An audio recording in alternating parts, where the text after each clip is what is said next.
If you've ever tried to detox from social media, you've probably told yourself, YouTube is different. YouTube is for learning, for self-improvement. Sounds reasonable, right? But then one day, I sat down and really thought about what I was watching. And the truth was not so easy to swallow. Half the time I spent on YouTube was completely unproductive. And the other half, it was, frankly, just a waste of time.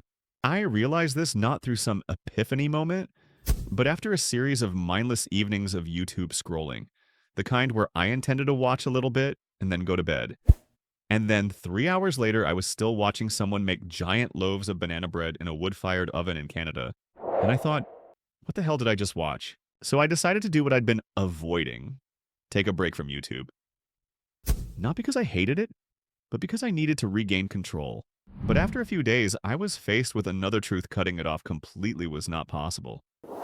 Because there are things you can't learn from books or Google, like how to tie a tie properly, or how to disassemble a washing machine without blowing the lid off. At times like that, YouTube is a savior, fast, intuitive, easy to understand. Besides, after a stressful day, watching a funny video, a light vlog, or an interesting interview can also help you relax a bit. The problem is we rarely stop at one video. The trap is in the suggestions. And most of them are redundant videos. They don't make you happier, don't make you understand anything, and worst of all, they don't help you live a better life. I remember watching a TED Talk where the speaker gave me a shocking statistic for today's young generation. If you subtract the time spent sleeping, eating, commuting, cleaning, and doing chores, 93% of the remaining time is spent looking at a screen. I looked at that and thought, never me. And sadly, it turns out that's becoming true. And here's the part you might like. I found another way. A way that's not extreme, that doesn't cut you off completely, but still helps you get rid of your dependence on YouTube, step by step, and easier than you think. I'm going to share it with you right now. I used to think I wasn't addicted to YouTube. I mean, I didn't watch any of that crap. I watched TED videos, podcasts, psychology videos, life philosophy videos, self-help videos, whatever. I even prided myself on being a selective YouTuber.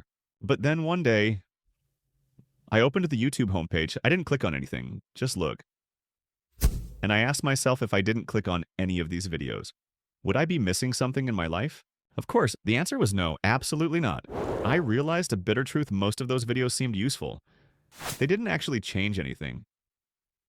I watched dozens of videos on how to do deep work, how to read books effectively, and 7 habits of highly successful people. And yet I was still the same. I didn't do anything else. Then I realized something. It wasn't YouTube that I was addicted to. It was the feeling of doing something useful when, in fact, I was just procrastinating. That's why the first step is so important. Realize that the suggested videos aren't your choice. An algorithm is pulling you in, and it pulls you in quite well. It doesn't take you to what you need, but to what you want to click on. You don't need to install a blocking app, and you don't need to force yourself to delete your account. Just practice looking at a suggested video and asking yourself, do I really need to watch this? If the answer is unclear, then don't watch it. It sounds simple, Askun, but it's actually a very special kind of discipline, a kind of mindfulness in an age of mindless clicking. When you start choosing don't watch, not because you're banned, but because you don't want to, you're slowly taking back control of your time and attention. After I practiced looking straight at the suggested video and saying, oh, no thanks. What happened? Yeah. I started getting bored. Honestly, you can't just stare at a blank page and pretend you're not curious. So, instead of torturing myself with willpower, I decided to customize the battlefield. And the good news is that there are tools that will do it for you. On my computer, I installed an extension called Untrap for YouTube. The name sounds pretty fancy, but it basically does one simple thing. It makes YouTube a little more boring. And it works. That's because, what keeps us glued to YouTube isn't the content. It's the never-ending feeling of endless scrolling, endless recommendations, and endless next videos. It's exhausting. But I still watch because this might be good. So I chose to turn off infinite scroll. The homepage now shows about 20 videos. That's it. No more scrolling. YouTube stops being the attentive waiter, and I stopped playing the binge eater. You can also turn off the video title, the view count, the description, the like button, the subscribe button, and even the comments and next video suggestions. To add to the gloominess, I turned on the black and white mode. The result, YouTube looks like a 90s newscast. Not very engaging, and that's what I needed. And on my phone, I downloaded an app called Screen Zen. It's like meditation amid the chaos of the screen. Every time I open YouTube, it doesn't let me watch right away. It makes me wait. Wait 10 seconds, 20 seconds. Your choice. While you wait, it displays a message, such as, do you really think your life will be better after that TikTok butt shake dance video? Or you've watched 3 success journey videos, but you're still lying on the couch. Weird, huh? It sounds harsh, but I laugh and step back. That laziness has saved me. My favorite feature. It lets you block shorts specifically. Oh my gosh, shorts are the real beast. They're short, easy to swallow, and dangerous. A minute can turn into an hour before you know it. So if there's anything to block first, block shorts. Block them like you would an ex.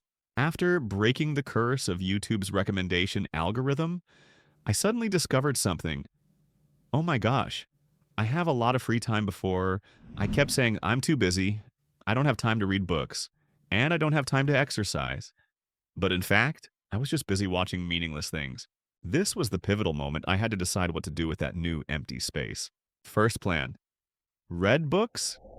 It sounds fancy. But honestly, I couldn't get through the first 10 pages because I yawned. After not reading for a long time, my brain felt like weak Wi-Fi, constantly buffering. But I was determined to read a little bit every day. Not for 1 hour, just 10 minutes. And miraculously, after a week, I no longer read like a chicken looking at a board. My brain finally caught the signal again. Next plan. Exercise. Not to get six-pack abs to show off photos on Instagram, but to keep my spine from cracking every time I bend down to pick something up. I started with simple exercises on the carpet or walking around the house for 15 minutes. A little bit every day. I started sweating and I slept much better. Then I tried making my own videos. Sounds strange. Someone who used to be addicted to watching videos is now trying to make them. But the goal is not to become famous. It's to engage in something proactive instead of getting caught up in other people's content. Sometimes, it's recording how I learned to cook, how I fold my clothes more neatly, or simply creating a video diary like day 5 without watching shorts. I'm alive. And especially, I try to go outside every day. There's no need for a grand picnic or a luxury trip. Just walking to the grocery store, looking up at the sky, noticing the leaves fall, or watching the rain. Things that seem trivial help my mind settle and stop spinning. The problem isn't that something big will happen. It's about consistently choosing small to proactive actions. Whether it's reading 2 pages of a book, calling a friend, writing a few lines in your journal, or doing some back stretches. It gives you the feeling that you're living your own life, not someone else's. You see, cutting out YouTube isn't about turning you into a fool. It's about taking back control of your time and choosing a way of life that makes you feel lighter, happier, and more authentic. After a few weeks of YouTubeless living, I didn't become a Zen master. I didn't suddenly reach a state of, I found myself, I'm still lazy. I still open the app sometimes just to watch just 5 minutes. But you know what? I started to notice those moments. I realized I was falling back into old habits, and that was all it took to turn things around. I learned something. The goal isn't to cut out all the sweets, it's to take control. Just like you don't have to throw out all the sweets to be healthy. Just avoid eating cookies at 2 a.m. and wondering, why is my belly so big? I still watch YouTube, but now I choose the videos I want to watch.